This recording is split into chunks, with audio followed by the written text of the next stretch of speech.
আবার আমরা এখান থেকে দক্ষিণ কোরিয়ার পক্ষ থেকে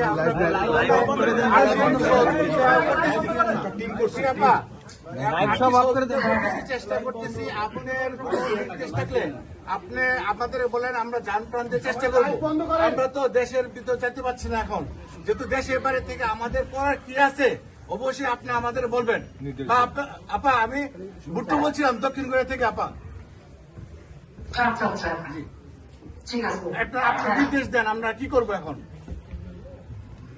একটা হচ্ছে জনমত সৃষ্টি করা, সাধারণ মানুষকে জাগ্রত করা, একটা ভয় ভীতি আতঙ্ক সমস্ত মানুষের মধ্যে, সেই ভয় ভীতি আতঙ্ক থেকে মানুষকে মুক্ত করতে হবে। আবার ইউনুস যে একটা আসলে একটা ভণ্ড, একদম রক্ষা করার জন্য জাতীয় আন্তর্জাতিকভাবে জনমত সৃষ্টি করতে হবে। এবং আপনার বিদেশে বসে ওই কাজটা খুব ভালোভাবেই করতে পারবেন। তার কারণ হচ্ছে যে দেশের ভিতরে আমাদের মানে আওয়ামী লীগ নেতা কর্মী কারণ তো কিছু নেই, সব জায়গায় করে ঝাড়খান্ড। তবু আমি আওয়ামী লীগ নেতা কর্মীদের বলবো যে মনোবল যেন কেউ না হারায়। ইনশাআল্লাহ যাই করুন, আমরা তো সব হারিয়েছি, হাওয়াটা আমরা এখন হারানোই আমাদের কাজ। তবু আপনার কাছে সুক্রিয়া আদায় করি যে 21 আগস্ট থেকে আমরা আমাকে জানছি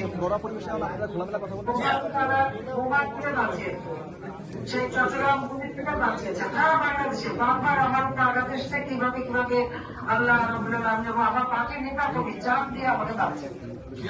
এবারও ঠিক এক মাস আমি তো চাই না যে মানুষের জন্য উন্নত করছে তাদের লাশ ফেলে আমি ক্ষমতা রাখতে চাই। সেজন্য যেভাবে তারা আক্রমণ চালাচ্ছিল মানুষের পেছনে বাগান থেকে অনেক গুলি চালাতো, অনেক মানুষ মারা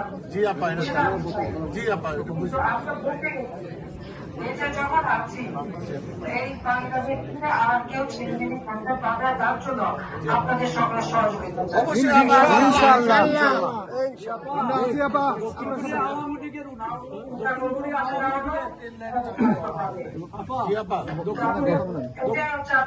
আমার অনুরোধ, সবাই ভালো থাকেন, সুস্থ থাকেন, সেই দোয়া করি। ভিডিও নির্ধারণে কায়সার আহমেদ, দক্ষিণ কোরিয়া।